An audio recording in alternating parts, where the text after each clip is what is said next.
doing it. You supposed to be happy you sitting there with Kid L. Why you mad? The Kid L podcast. Well, Penn and Teller, you kind of look like Penn. You got that Penn kind of vibe to you. Man, look, man. That was a bad reference. Valid is in the building, man. How you doing today? Yeah, what up? You all right? I'm doing good, man. I seen man. you and Stretch Money doing a lot of work together, man, and I was kind of psyched about it because it did really remind me of reminiscent of early hip hop days, man, especially 90s and stuff, but it's all so mixed in with this new style of what's going on. Yeah. So I really appreciated hearing that sound. Appreciate it. Talk about you and the connection between Stretch Money, man. Stretch is my guy, one of my best friends, my brother, you know what I'm saying? And he was a cat that I met through a dude who you recently had on this show, Super MC. Super MC is also a good friend of mine, you know what I'm saying? That's a whole story in its own, but we met each other through Super MC, and that was many years ago. And I was out here doing my thing. Nobody really knew who I was at the time, but Stretch was already like a made man in the city. You know what I'm saying? Everybody loved him. He was that guy. And we did like a song long time ago, probably over 10 years ago. And he did a joint with Nick Speed. He did a project with Nick Speed and shit. And then eventually he had to go sit down. You know what I'm saying? And I just kept doing my thing out here in the streets. And when he got out, he started getting a buzz again. And randomly, he posted that he was shooting some shit at a Coney on the east side. He invited people, like, come, you know, party with us and be a part of his music video. So I pulled up late. I wasn't even in the video. But when he saw me, we ain't seen each other in years. And he was like, dawg, where you been? How you been? Etc.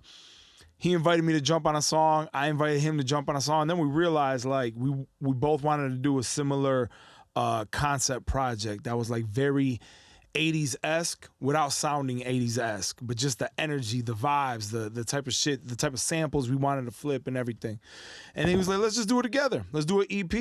I was like, all right. And we started working on it, and it just grew. And the producers got super excited. And DJ Head, my producer and DJ, he got super excited. He was very involved. And it just grew into this movie. And it grew into Bill and Isaiah, the musical, damn near. You know what I'm saying? Like the whole album plays. A lot of cats don't know. If you pay close attention, the whole album actually plays like a basketball game. Yeah. First quarter, second quarter, halftime, third quarter, fourth quarter, and then the celebration after we win the chip at the end of the album. You know what I'm saying? So, yeah, adding some substance to it. Yeah, man. I want to shout out Stretch Money for trusting me on that. I mean, we did it together. You know what I'm saying? Mm. We came up with the album together. But when I would present him the ideas, because at first I vividly remember Stretch saying, he'll tell you like, dog, these songs, I don't know how we're going to structure this album. I was like, I got it, bro. I know the skits in between. It's going to tell a full-blown story. The first two songs sound right next to each other. They're introducing us. The next two songs introduce why we're here. Then it's halftime. And, you know, so I a lot of love to Stretch for letting me just kind of like guide that, you know, and he'll tell you himself. So shout out to my guy Stretch. You know what I'm saying? It's legendary, man. Because again, like you said, you guys were looking at the '80s more so, right? And to me, it just reminded me of hip hop. Man, so thank it's you. really cool to hear that, but like it's the same concept of intertwining it where it still sounds modern, right? Because if you take it too far back, then it's like I don't want to hear something that sounds too far back. But exactly, you don't want to hear something that's outdated. Yeah, exactly, outdated. So you it's like retro, but still on par with what's going on now. Yeah, and the way we did it, you know, when we started getting like real excited when we started hearing the music that we were coming up with. So what's super dope about it is Stretch is like one of the lords to the street sound. You know what I'm saying? Like so many interviews, you'll hear our current Mount Rushmore of like street rappers show a lot of love to Stretch. So that's dope. Me, you know, I got my start under cats like Super MC, and one of my biggest songs ever was with Fat Cat. And like I'm from, you know, Proof's mom helped me tremendously, and Super MC helped me tremendously, and Jay Dilla's mom helped me tremendously. I'm on that side of the fence. Right. You know, the boom bap, soulful, neo soul, hip hop, whatever you want to call it. You know, that street shit, backpack. I don't like any of those terms. I don't like even this term street rap. To me, hip hop is hip hop. If it's from the gut, it's from the inner city, it's hip hop, regardless of the packaging we put on it. That's my perspective. Right. But there is a divide, you know, in people's minds, and Stretch is on this side, I'm on this side. So when we came together, Cats was like, how do these guys even know each other, let alone do a project together? You know what I'm saying? For sure. And we got together. We didn't do like a boom bap hip hop tape. We didn't do a street rap like type of thing that Stretch does a lot of.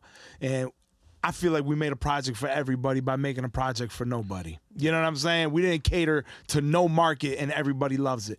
So that's something, you know, if I hung up my mic today, I love it. You know what I'm saying? Because you got to do things that you're also proud of, and that means something to you more than just doing something for like what's going on, what's trending right now. Yeah, man. And you know who I love for that right now, dog? Nas and Hit Boy. This whole run that they've been on the last 3 years has been like, this is hip hop excellence. It's modern, it's fresh, it bumps, it's hard, it's dope, it's lyrical. It's a dude who's 50 years old with one of the hottest producers in hip hop right now. You know what I'm saying? And yeah, fuck trends, bro. Yeah. Well, the bag is in the trends, right? So like even if you're gonna be on TikTok, right? It's like, how do I trend? So what's going on TikTok for me to trend? I'll make a clip relating to the trending of things, right? So when you go after the hip-hop connoisseurs, the people who are actually digesting what the songs are and how it's put together, the substance behind everything, you can't fuck around with those guys if you don't really got it. If a hip-hop head hears you trying to fuck around and break in, and they're going to be like, what the fuck? Get the fuck out of here. So when Nas is doing what he's doing and everybody, the community behind that is usually hip-hop heads to some degree. You're absolutely correct. You're absolutely correct. And you know, with me, it's always art first, bro. Art over everything. And whoever fucks with the art is going to fuck with it. That's how I feel, you know. And in reality, I think that's what, in all genres of music and all forms of art. Well, yeah. Those are the greats. Prince didn't follow trends. He made them. You get what I'm saying? Like it's because of the starving mentality of thinking that, you know, you're not gonna make money if you don't do things a certain way, and you might be a starving artist. And nobody wants to be a fucking starving artist. Nobody wants to be that. So you could be like, I'm gonna make what I want to fucking make, and I don't care what happens. But then it's like, you could be broke though.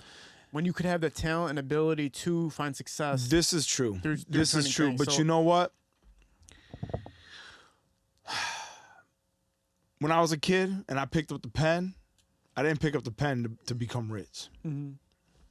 I had something to say. I wanted to create art. And a lot of the greatest artists in human history weren't famous and paid while they were walking Earth.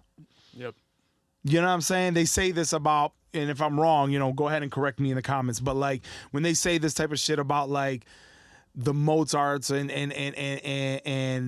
who are some of the other like musicians that they say are like, they're way more famous after they died, you know what I'm saying, than they were when they were here, or their work is worth more than it ever was while they were walking Earth. Yeah. You know, Shakespeare and shit like that. So I don't know, man. I believe in everything in life. Yeah, you got to pay bills or whatever, but to me, I don't know. I'd rather deal with being a 9-to-5 cat that makes dope music, and I get to go do shows in and out of town that I get paid to do, and still have a 9-to-5, and I can show my art off. Like that, to me, is the biggest floss. My art sounds fresh as fuck. Yeah. That to me is cooler than the Rolex you had to go to the mall and buy. I'm more impressed with the guy who designed the Rolex than the guy who wears it. Right on. You feel what I'm saying? No. That's me. Not everybody's like that, and to each its own. True artistry, man, at the end of the day. Yeah. And I want the bag too. Don't, you know what I'm saying? So if you call me, the bag, right? Yeah.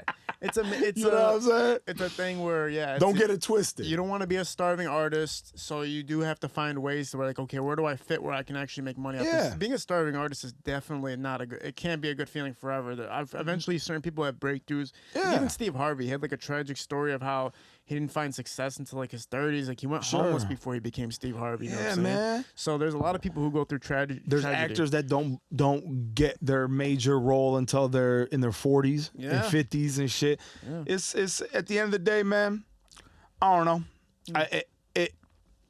A big idol of mine that I look up to that talks about this often is Dave Chappelle. Oh yeah, Chappelle. And he said it the best when his and I don't want to quote him and misquote him, but I just remember him saying in a speech one time, like his pops was like, "What do you want out of this comedy?" And his pops was a teacher.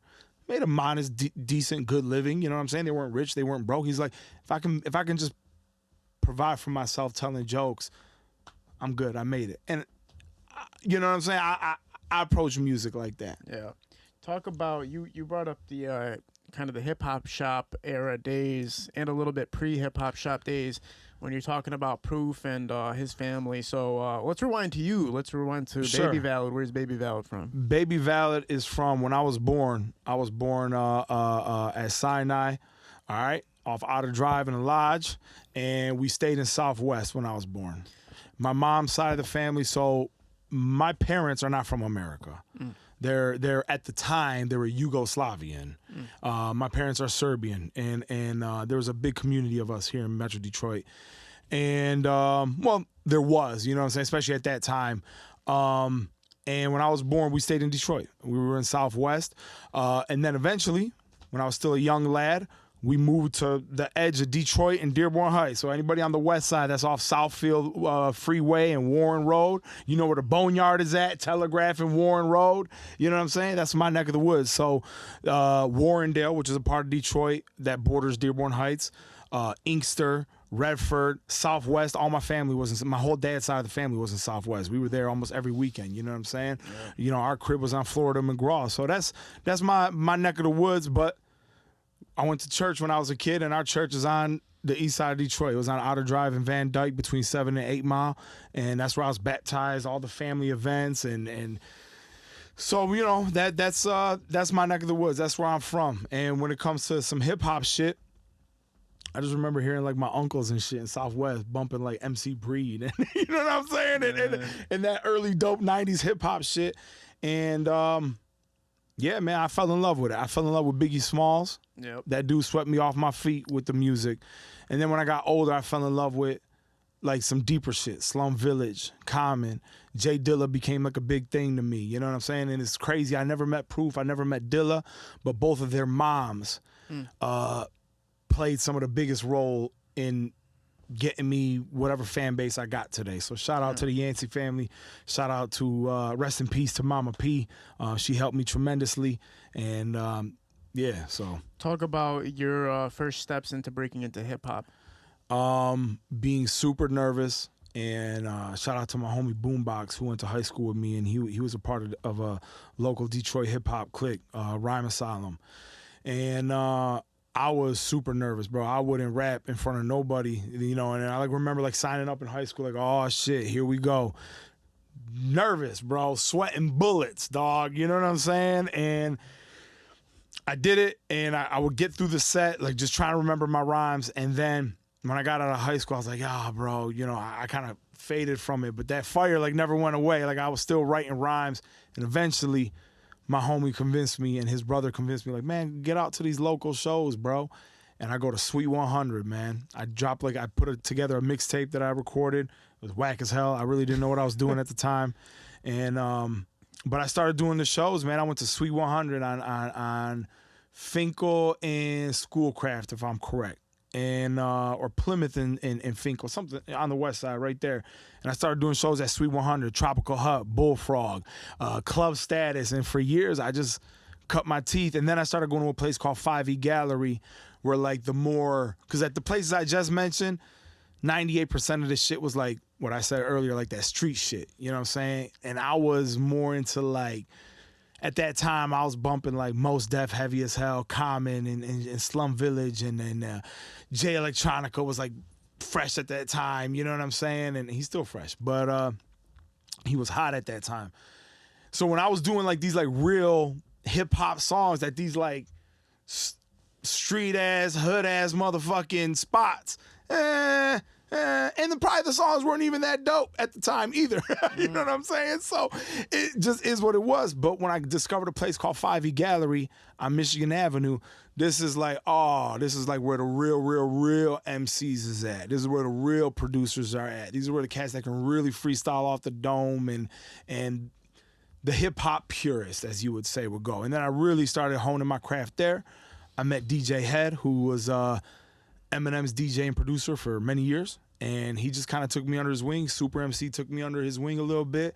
And I was rolling with him a lot, being his hype man for a few years at shows and things of that nature, and recording with him and Nick Speed at his crib and shit. And that's kind of how I got in. And it was a fight, dog. It was a fight. And it was just endless hours in the lab studying the peers around me that I wouldn't even call them my peers. I would never even disrespect them like that. These guys were the people that I looked up to, and just studying them and working on my craft, you know what I'm saying, little by little. They would see you perform and you would be a part of a circuit of just performing at these places. And yes, this place, the gallery, you said 5E Gallery. You found this place in particular, and that fit your niche. That was where, like, you know, you would go there, and DJ Dez, who's a world famous house musician, but a dope hip hop producer, who was Slum Village's DJ and would be making beats with Proof and Dilla. This is where he would be on a Tuesday night, just spinning records. And there was nowhere else at that time where I could go that I knew of in Detroit where I would hear Tribe Called Quest being played, or some underground hip hop shit that I'm like, man, I thought I was the only hip hop nerd that like even knows about this shit. So when I found a community, it was like when Will Smith and what was that movie, I Am Legend, when he finds like other humans. Yeah. Oh shit, like that's what it felt like for me. You know what I'm saying? Like, all right, cool. There is a dope hip hop, you know, a connoisseur community, and I made that my home, you know, and that's where I met a lot of who I believe to be like the dopest MCs in the world. And you said DJ Had was a person who kind of helped you throughout the process? Up to this day. You know what I'm saying? Do you remember what year roughly you met him? 2010. I remember the moment I met him. So about 2010 you meet him, and I got a chance to go to Bazaar's. He had an event like last year. He was doing a showcase. It was Bazaar, and he had a bunch of openers from him, and it was real MCs, and it was crazy to see because I was like, oh my God, you motherfuckers still exist? They exist, dog. And they're so talented. It's crazy. And you know who are the dopest ones? Are the youngest ones that are in that lane. Yeah. Because you got to understand, bro, rap is like anything else. It's like technology. The best computer is always the newest one. Yeah. You get what I'm saying? Doesn't mean it's the greatest computer. There's a difference between the greatest and the best.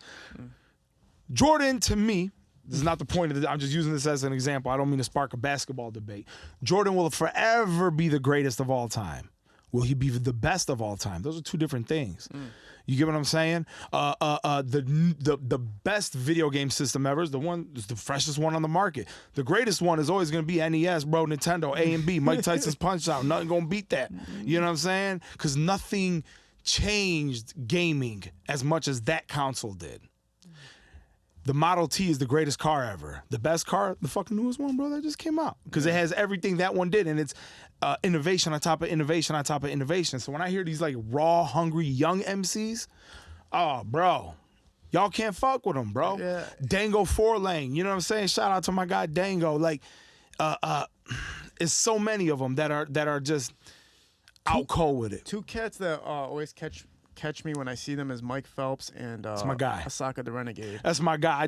We just did a show with Asaka at Woodbridge Pub, and Asaka is one of my favorites. And you want to know what's my favorite thing about him?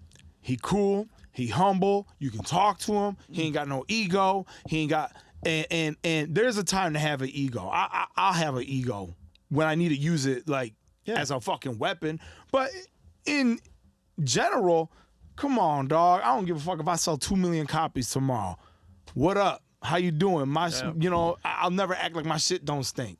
I remember watching this interview with Eminem on YouTube, and they were asking him about the release of 8 Mile, and she was like, how do you feel like it's going to do? How do you feel like 8 Mile is going to do? And he said, listen, I don't care if it does 1 million, 10 million, 100 million, or 0. Like, I'm still going to keep just working. Like, I'm just going to keep working. And it's like, he doesn't give a fuck about anything else but working, which is a concept that we do need to all adopt, is like just putting your craft on the table and keep sharpening the blade and keep working. The word you just said, the craft. Yeah. You see how the numbers didn't matter in his answer? Yep. That goes back to our first question.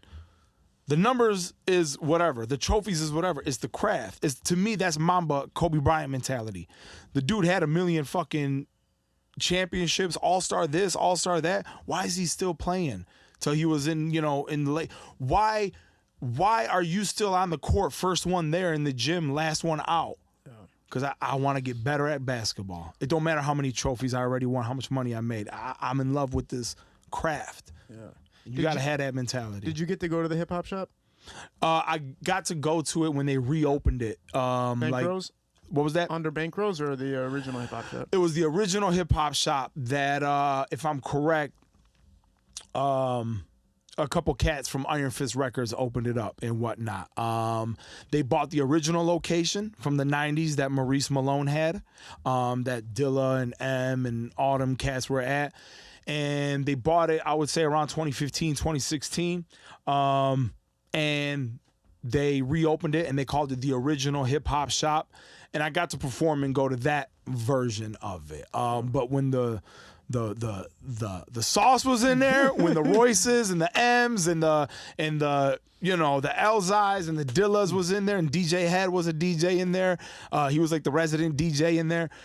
I was too young, bro. You know what I'm saying? I was a kid at the time. So when you're getting Super MCs helping you out, showing you the ropes a little bit with helping, and DJ Heads helping you out, what are you seeing? What's going on in your career while they're helping you, find your rhythm? There's a pro and a con. I think the thing that they fucked with me the most is I wouldn't give up.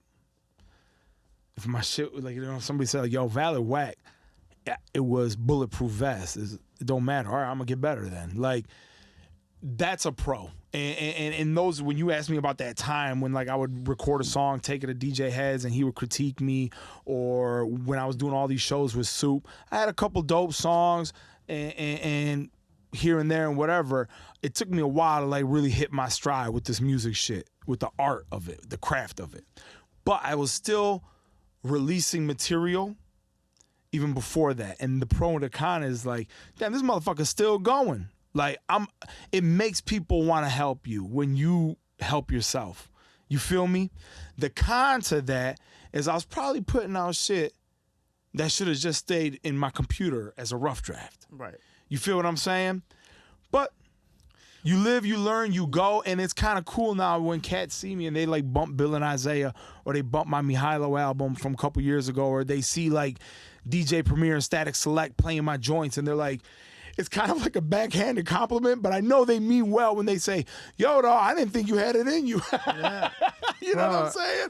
Comedians, what does a comedian do to work out? They do open mics, right? Exactly. And those open mics help develop their the show that they're going to have come up, or a bit that they want to work on. With artists, it's the same concept. Like, an artist can go record 100 hours at a studio and record 20 different songs, whatever it is, but they don't have to release all of them because a lot of those songs are just workouts. Exactly. And I feel like my mistake was releasing songs that were just practice. Yeah. Public didn't need to hear them. I didn't have to press them up on a mixtape. But the pro was I slapped these on CDs and I put my feet to the streets and I flipped these CDs out my backpack. Yeah. You get what I'm saying? That's the pro, is I was still building, shaking hands, and doing the work that it takes to sell music. For sure. So that's the benefit right on, of that time. And then you were honing the craft until the point that you and Stretch Money decided to work together, and now you're building like a whole new thing where if it's I think it's still fresh enough that if it's promoted properly, it's gonna keep getting bigger and bigger and bigger. It's gonna keep. I already know it in my soul. Yeah. It's gonna keep getting bigger and bigger. Like, every day, new people are tagging me and Stretch. Like, yo, I just discovered this Bill and Isaiah shit. I seen like a blog post about you guys saying like Stretch Money and Valid are keeping hip hop alive, like the real OG feeling of hip hop alive in Detroit, and it did make sense when you listen to it, because you do have Skilla Baby who had a couple tapes came out that really did resonate with hip hop vibe absolutely. A lot, which was great. I think Payroll is hip hop as fuck. How about that? Even though it's in that street lane, motherfucker can rap, dog, and I love that. Yeah, and I love that. Absolutely. What's your when you look at Detroit rap, what's your artists that you do look at that do have it? You said Payroll is one of them, where that hip hop substance is still there and the actual craft of developing a hip hop song is still there. If you're asking me like who's like popping right now that has that, and who's like because I can name a million that just have that, but who's like Actually popping though. and, Right? like, yeah, the kids are listening to, and he's on the radio. Payroll's the first one that comes to mind. You know what I'm saying? Payroll's the first one that comes to mind with that. And you know what? I always kind of protected Big Sean's name in that light, where I was like, you know, Sean could rap. And hip hop heads fuck with him. So when you see him doing songs with Common or like Slum Village just throwing in my mixtapes, it's because dude got it. You know what I'm saying? And he can give you like a pop song that the radio and the kids can fall in love with. Yeah. Who else really got that like that? Shit. Man, there's a lot of cat, man. I really love them all, bro. It's hard, even right? on that side, like I think T Grizzly can go. Yeah. I think you know, Peasy can go. You know what I'm saying? You know what it is? It's like sometimes, you know, the hip hop flow it all kind of resembles each other. When you listen to like Nas and you listen to certain artists, you kind of feel like that hip hop flow somewhere in there. Like you kind of know this is hip hop. Like when you hear it for whatever reason, I don't know what it is, but when you hear a song that's actually hip hop, you can feel it for whatever it is that's the angle they're going for, right? Like a J. Cole, like you can feel it when you hear it. But like it sounds a bit more traditional. And it sounds a bit like it's coming from the gut. Exactamundo. The traditional flow and the feel of it, all that stuff comes together. Even the beat selection, everything comes together to make a hip hop song feel like a hip hop song. But now, like you said, you're trying not to create a division to say this is street rap and this is drill rap and this is this rap, because it all is an umbrella under hip hop, right? Yeah. So it's harder to see that in Detroit rap for sure. Yes. You'll get glimpses of it here and there, but you're not going to get that full package. You want to know what's crazy though? This is, and I was just talking about this the other day. In Detroit and probably in America, Detroit rap, Detroit hip hop sounds like that. It's the T Grizzlies, the Icewear Vezos, which I love that shit. But to the world and to music connoisseurs, if you go to Toronto, if you go to France, if you go to Germany, if you go to Tokyo, and you walk to a music connoisseur's, like if you walk up to a music connoisseur and you say, what does Detroit hip hop, Detroit rap, what comes to mind? It's not that, bro. It's Slum Village. It's Jay Dilla. Like Jay Dilla created a whole genre of music called Detroit hip hop. You know, he created a whole genre of music called neo soul. You know, and to music connoisseurs, that's the sound of Detroit hip hop. It's Slum Village, it's Elzai, it's Fat Cat, it's Guilty Simpson, it's Jay Dilla, it's Illa J. It's that lane of that really like, and the cats that do that aren't even from Detroit know that. You know what I'm saying? Like J. Cole will tell you, if you ask J. Cole, you know, I can't speak for J. Cole, but he's a Detroit hip-hop head. Kendrick Lamar is a Detroit hip-hop head. And when I say Detroit hip-hop head, I mean they're Jay Dilla fans. They're Slum Village fans. They know how dope Elzai is. Drake is a Detroit hip-hop head. That's why he says in one of his songs, you know, I rep the underground, so I do it for Dilla. You know, Drake has songs with Elzai. You know what I'm saying? To the world, that's what Detroit rap sounds like. Here, locally, because on the radio and in the clubs, it's the street shit. You know what I'm saying? But Guilty Simpson and Elzai, they go do shows in Tokyo. But they can walk probably around Fairlane Mall or Eastland Mall or whatever the fuck, or downtown, and cats, some hip-hop heads, nerds, will be like, oh shit, that's Guilty Simpson. But when Guilty Simpson goes to Tokyo or Germany, music fans are like, oh shit, that's one of the kings of Detroit. It's the craziest thing to me. What do you think makes it happen where the popularity for these types of artists isn't as strong inside the city that they're from? I'll tell you what it is. It's the same thing in comedy. It's the same thing in other forms of music. People outside America have a deeper appreciation for the arts. That's what it is. So, and I'm not saying that the cats that do like the street shit, that their art is any less artful or less pure, or I would never say no bullshit like that. Art is art. But I just think that people overseas, they want the quote unquote the real shit. You get what I'm saying? Like they want to feel like they're a part of something that's underground. And that's why jazz music, bro, is bigger in other parts of the world than it is in America where it comes from. Yeah. It's the reason why people, Motown museum that's in our own backyard, most of its visitors are not even from Detroit, let alone not even from America. Because I think, and I hate to say it like this, I think people are smarter in other parts of the world. So their palate for art is higher. They want a higher quality of art. They want more beautiful music, beautiful art, deeper comedians, deeper music. They're not as basic. Well, I remember those days. I remember the days of like, everybody always has the starting artist that you first start hearing, like Tupac, and then you start hearing Biggie, and then you start hearing Eminem, NWA. You hear all these groups that are mainstream, and then you're listening to them all day, and then one day you go like, what else is there that's like that? And then it's early 2000s, and you're going on your computer looking for groups, and you find like Chaos, and you find like you find these cats that just like are still very, very, very much about the substance of hip hop and rap and all that. And you're just searching and finding all these low key artists and stuff like that. Even when like Kid Cudi at first came out, I was listening to Kid Cudi pre like him actually dropping and becoming a hit, and I was like, this is like hip hop still. This is awesome. But then I did start listening to Detroit rap, and then I completely forgot about everything else for some reason. Where it's like, cause it's dope. I can't. But it is. But on your point is like, I understood that on a different level when I was listening to these underground artists or people that were about to pop off. Before I listened to Detroit rap, my mind was getting activated and stimulated in different ways. You know what? That's the best way to put it. Yeah, it's a different vibe. It's a different frequency. They're both dope to me, bro. They're both dope to me, dog. Like, Jay Dilla is one of my all-time favorite artists. Yeah. Big Herc is one of my all-time favorite artists. Yeah. And when I listen to them, I'm in a different zone. It's a different frequency. I love them both. Yeah. That's why when Kendrick Lamar came out, it was kind of like the perfect combination for me. Where I was like, oh, this guy's still that. And then it's still new, though. It's like different. It's something happening. But now all of it's like faded, man. I don't know what happened, but my brain's almost like, man, fuck everything now. Like, you get older, man. I think you get older, yeah. I think you get older, and it's like fucking liquor, dog. It's like the more you drink, the more you need, or you become, you know what?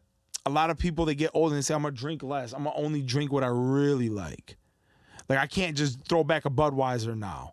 Like, I'm more picky about it. And I think as you get older, your palate evolves with food, with art, music, movies, women. You know what I'm saying? You become, you want a more specific thing. And the cheeseburger from McDonald's ain't going to make you happy like you were when you were 5 years old. Yeah. And I think that's a big thing with music too, bro. And that's why you get older. I'm getting older, motherfucking in my whip, bro. I barely bump rap. Yeah, I'm the same way. Like now I'm like bumping Anita Simone, Anita Baker, a thing, you know what I'm saying? Sam Cooke is you change. Like a palate cleanser, right? Yeah. Like Andre 3000 is somebody I was just bumping some of his music a few days ago. I was even listening to a little bit of Outkast too, but I was just like trying to listen to his shit, and I'm like, man, what the fuck? This is incredible, and I can't believe I don't like forcefully play this for myself sometimes, but I think I'm kind of stepping away from hip hop a little bit just because it is so intense, man. Like what's going on? It's a strong flavor. Yeah, it's very strong, but it used to be a little more like relaxed when I used to listen to it. Now it's very like, you're getting punched in the face while you're listening to them. Like, I'm getting my ass whooped while I'm listening to the rap record right now. This is kind of crazy. Exactly, dog. So that's just like the perfect example of what you said. When you're a kid, bro, you can eat a fucking carton of ice cream. You can eat the sweetest cookie. You don't give a fuck. But when you get older, you say, oh, shit, this is too sweet. It's the same thing, dog. It's the same thing even with the art. Your art palette evolves and it matures, and it's whatever. But also, too, man, you just said something. I forgot what you just said that sparked this thing that it reminded me. Like, I was just saying, like, I think where we're at in music now with social media and YouTube and everything. Now I remember what you said. You said, like, you started listening to the shit that was like kind of like hot in the streets, and it kind of made you forget this stuff over here. Yeah. And I think that's a natural human thing, unfortunately. And I think the worst thing to happen in music is numbers that show. I wish YouTube videos didn't show you how many plays it had. I wish Spotify didn't show you. It didn't show you. I wish the artists could see that, and if they wanted to promote it, great. But they did studies where, like, young kids right now, they're not doing it on purpose. Like it's not the kid's fault. It's the human subconscious's fault. That if you play them a song, right, and let's say it only has 500 plays on Spotify, you don't even see a number. It's just here's a song from a random artist you never heard before. Play, okay, and they like a burger, they fucking taste it. And you can do this same test with food. And then you say, all right, now here's this song from a popular rapper, or maybe you don't know the rapper, but this song just did 3 million spins in the last month, and you hit play.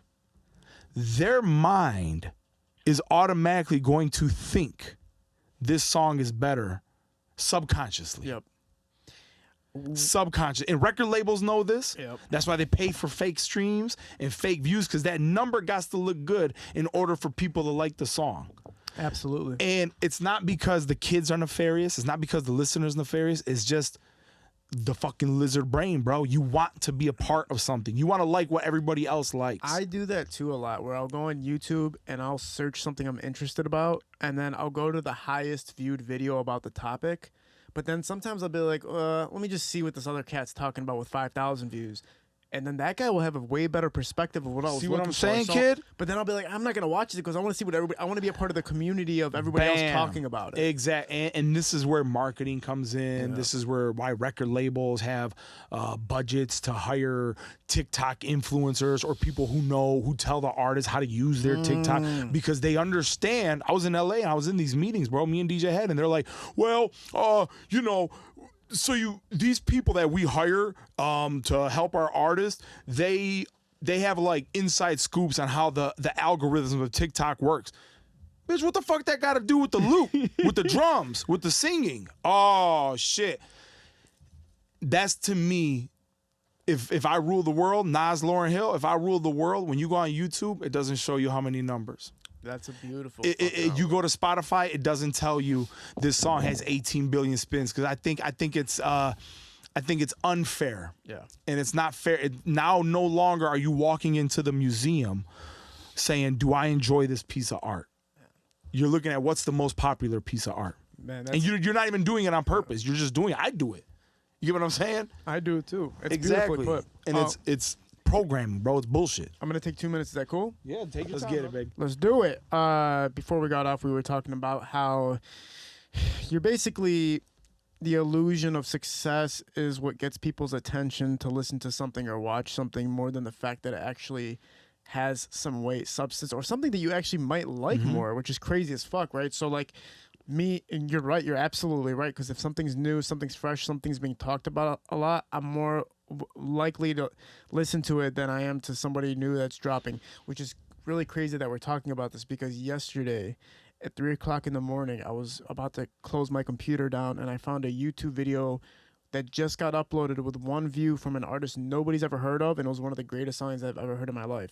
I was literally sitting there and he was just talking about how he lost his whole family, how he lost his mom, how Fucked up. the prison took away his whole life. And I'm sitting there, I'm listening, I'm like, this guy's That one kid made a view. beautiful piece of art. Yeah, and nobody's ever going to hear it unless, I can reach out and get him on the There you podcast go. somehow. But do it, bro. I But will. you're absolutely right, man. That's and like I said, man, I've read all kinds of studies on shit like this, and record labels know this. Major corporations know this. Fast food chains know this. bro, you know who's doing it that killed me though, dude? It was Adam Sandler. Adam Sandler killed me when he did that shit, because What do you do? What do you do? Uncut Gems comes out. Guys, that movie's fucking terrible, first of all. Second of all, the way they promoted the movie on the internet, it was all fake comments, all fake bots. And this is literally the Paramount or whoever the production company is promoting the film, and you can see bot generated comments, likes, the way they pushed it, everything, the score on Rotten Tomatoes, the score on IMDb. That movie fucking sucks, dude. Bro, what if I told you that's 98% of the world we live in? But it's getting crazy to the point when it's like somebody like Adam Sandler's production team's doing it. Then they drop. But that's what I'm saying, Yeah. dog. We live. I don't want to get too deep and philosophical on the couch. You know what I'm saying? That's what we're supposed to do. But food companies do this. Like major cola brands, the biggest ones in the world, do this. Yeah. Record labels have been doing this since the beginning of time. They cheat, and they understand. I got to be able to get you to like this product before you even experience it in order for me to sell it to you. Yeah. And the way they do that is through all kinds of nefarious means like that. Bro, payola. I don't give a fuck. I'll say it. Half of these rappers, more than half of the rappers that are huge, you know what I'm saying? Bro, you're paying one way. You're either paying the DJs to play your song X amount of times a day.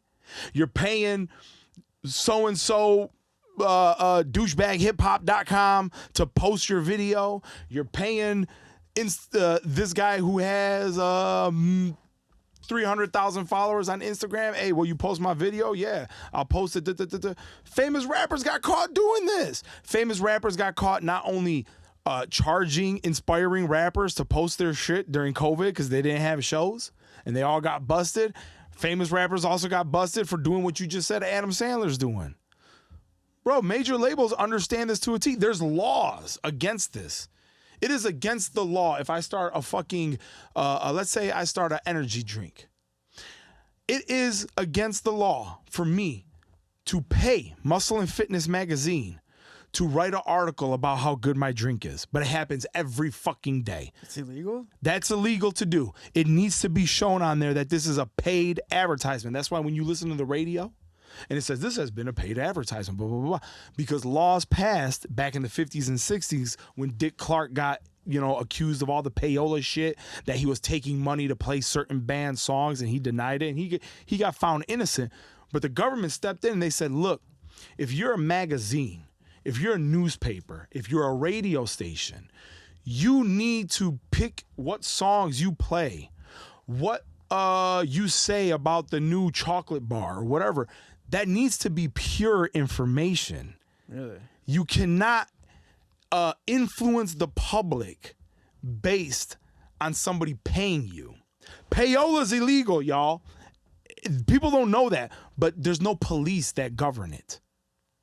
That's the problem. It must be hard too, because how do you prove? How do you prove it? When the record labels and the people at Hot 97 are the same group of people, who's gonna tell on who? One hand washes the other. Yeah. You get what I'm saying? It's illegal, and that's why they say everything. It has to be told to the viewer of the magazine, of the radio, who's listening to the radio station. The consumer needs to be told if what they're looking at is a commercial or not. And now because people are creating their own platforms, you could be like a 20-year-old kid and start your own Detroit platform at your house on Instagram and on social media, and you can become one of the biggest social media outlets and music outlets. You could become Say Cheese level. Yeah. And you could just be a kid at home and not paying attention to anything but taking people's money and creating promotional ads without anybody stopping you. And here's the thing. It's not illegal to take money. Like even the Instagram, they dropped an an article. What I'm saying is, article. but putting out information. Aha, yes. Yeah. And that's the thing. But it happens every day, dog. Yeah. It happens every day. I remember reading an article where Coca-Cola got in trouble when something of the nature. Don't fact check me, but I just remember reading something years ago that they paid all these Muscle and Fitness magazines and health magazines to say, stop drinking this and drink bottled water and da-da-da-da-da. And maybe the information in the articles was probably real, but people got their wrist slapped when it started coming out that a lot of these articles were paid for by companies to say that, to go buy their bottle of water. You're not supposed to do that. Yeah. The writer, that's why back in the day, paying the Source magazine to rate you more mics, that's illegal. But who's the police that watches over that shit? Right. You get what I'm saying? Right. In theory, you're supposed to judge the album non-biased and make what you think as a trusted source of music knowledge and shit like that. What do you actually think this album sounds like? Right. So now you can't really look at anybody's opinion anymore because everybody has money coming in their pocket to say their opinion now. It's very difficult to get somebody's opinion with it just being brutally honest or whatever. It's going to be more so biased towards the person that paid them. Yeah. So again, we keep coming back to the same thing. How much of this is about art, dog? None of is it. that DJ or that Instagram guy, influencer, he can hear So I appreciate what you just said. You discovered a song from a kid who's got 0 views, and you're like, how can I get it attention? Yeah. I respect you for that. Because a lot of cats will be like, how can I get it attention? That kid's going to have to throw me $500. Yeah. And then I'll bring him because I ain't about to fucking give him that alley-oop. What the fuck do I get out of it? Yeah. Fuck off, bro. It's This tough. shit to me, I'm a soldier for the art and for the scene and for the community. Well, you know what I mean? No, and I appreciate what you're saying too. I think most likely what happens to everybody is this: when you're growing up, this is for the people who actually want to be entertainers and in the entertainment industry. I'm not talking about the guys who just want money. I'm talking about the guys who were growing up and were like, I actually love what I do. I love making rap. I love shooting music videos. I love making beats. I'm talking about these guys, right? A lot of them were growing up, and then one day they realize that they can make money off of their craft. Mm-hmm. Then they get stuck in the scheme of They get sucked in. They get sucked in of making money off of their craft, and that's all they pay attention to. So they forget their dreams of actually building their craft, honing the craft, establishing yourself as a major figure in the demographic that you want to work in. Yep. And you start focusing on like, how do I turn what I'm doing into money over and over and over again until I get a bigger and bigger and bigger and bigger bag, and you just forget your dream at that point. You forget your dream. You know what, man? And I don't know if this is a good example or not, because some people will say, oh, yeah, it's easy for him to say he's one of the biggest movie stars in the world. But The Rock said something, dog. I'm a huge wrestling head, big time. And The Rock recently said something on Instagram, and you can say, oh, I call bullshit. Yeah, it sounds cool to say it. Regardless if he really means it or not, I like what the fuck he said, so I'm going to say it. He said, if you're in artistic endeavors, or whatever your endeavors are, don't chase, he used fame, but I would think that he also means like fame, money, power, all those things that typically come together. He said, chase greatness. Like, do something great, and the fame and money will come. Or maybe it won't. But we're not chasing that. We're chasing greatness. Jay Dilla's the greatest of all time, bro. He made nowhere near as much money as a Dr. Dre, Pharrell, Timbaland. But he's going to go down as the greatest. They're teaching college courses on his music. They're not doing that, to my knowledge, for Pharrell and Timbaland's music. What are some of the most important times for you when you look at the history of Detroit music that were monumental and that got more eyes on Detroit? I say right now, dog. The last few years, you're seeing like the Detroit underground street sound really like it's shaking up mainstream music. What do you think were the moments that got up to this point, though, where the underground is becoming almost as relatable to as the relative as the mainstream? I wish sometimes, we all wish we were younger. Sometimes I wish I was older. Like sometimes I wish I was old enough to be at the shop and see Tribe Called Quest sign Jay Dilla in the mid-'90s, and then Dr. Dre signed Eminem and Proof out here. Like, I hear those stories as somebody like I'm hearing these stories from DJ Head.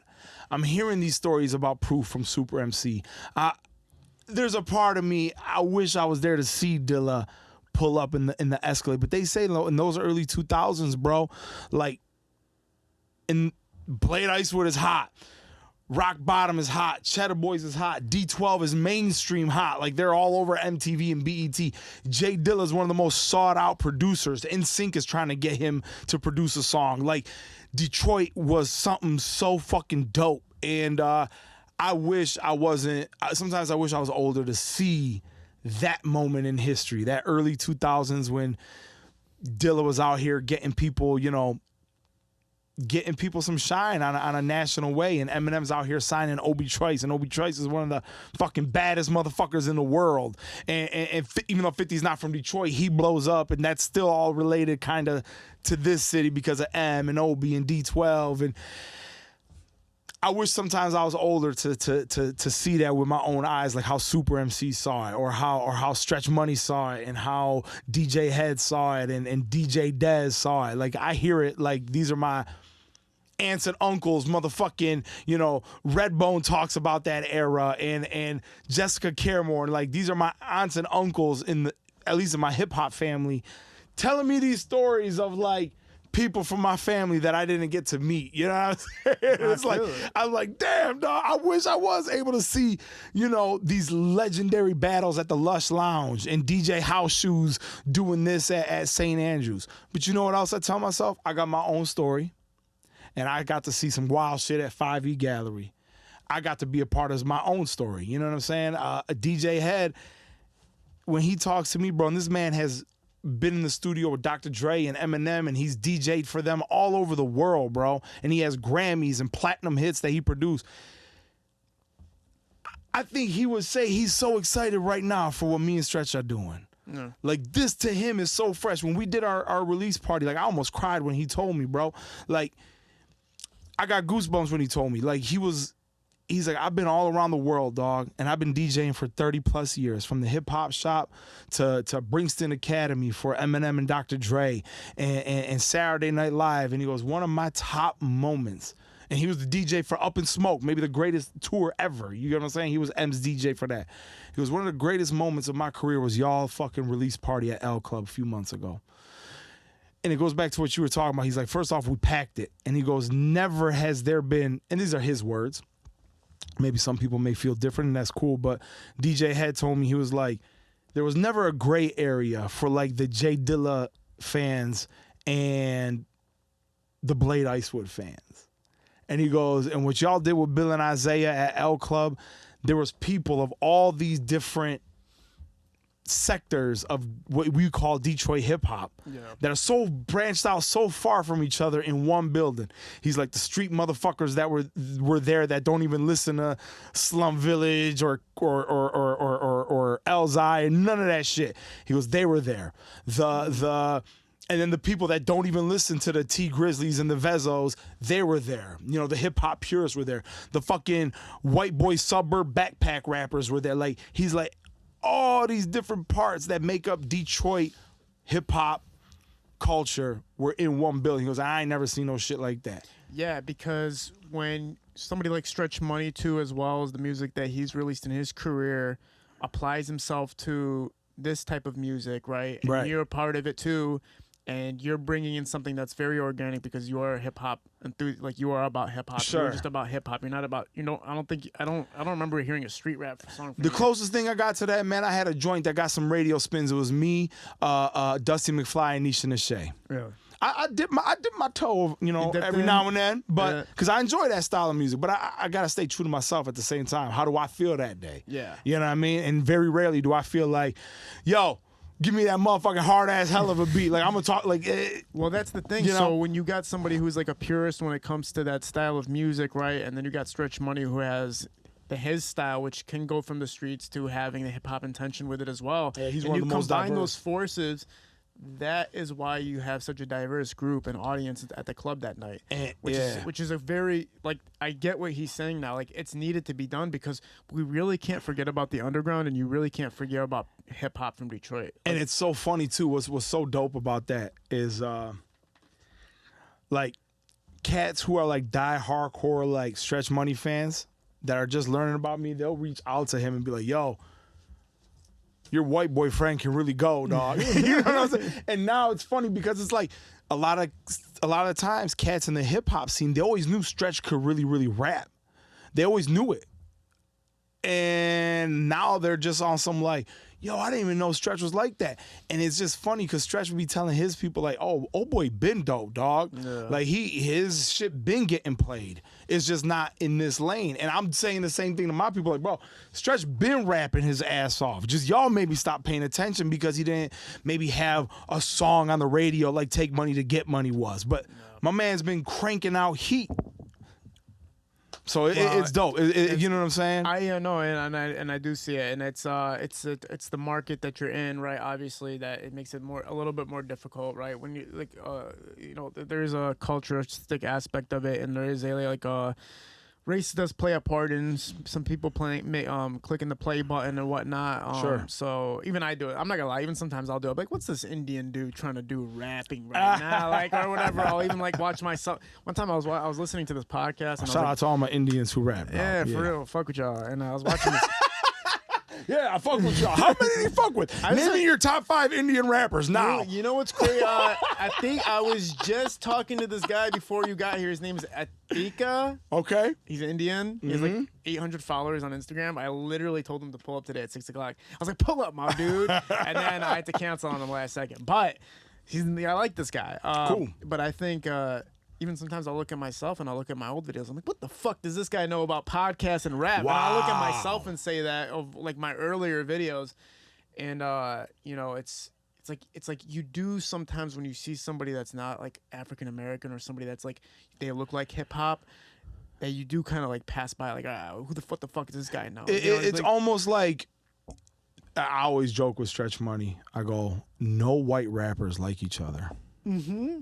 None of us, because there's like this little like chip on our shoulder, like you ain't down like I am, dog. You know what I'm saying? I'm just joking. I'm exaggerating, but there is like this thing like because when I see somebody who looks like me and they're rapping, it's like it's like this weird thing where you almost want to check them, like, who's your top 5? Yeah, right. What do you know about this? And then you're kind of a douchebag though when you do that too. You know what I'm saying? Like, who are you, the motherfucking rap police? Get the fuck out of here. I just think it's part of, you know, nature. Yeah, that's why I don't look too deep into it sometimes. It's like, yeah, we can correct it and look at it and be like, you know what, we got to stop doing that. But it's also kind of like, fuck, it's not a big deal, dude. Like, we sometimes our brain looks at somebody and judges or whatever the fuck instantly. But as long as we, in the future, acknowledge it and go like, all right, I got to correct that part someday in the future, then that's okay. And also, how about this, man?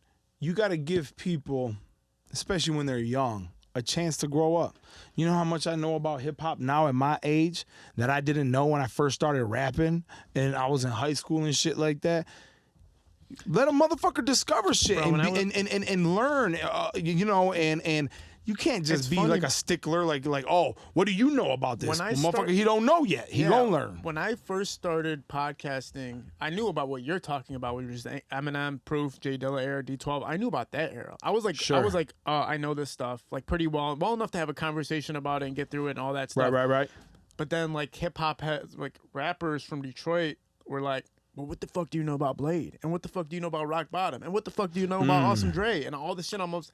So I was sitting there for a while going like, oh shit, I got a lot to learn. But this is what fucked me up. I'd have one hip hop figure come sit on the couch and tell me about the late 90s in Detroit rap, what the scene was like.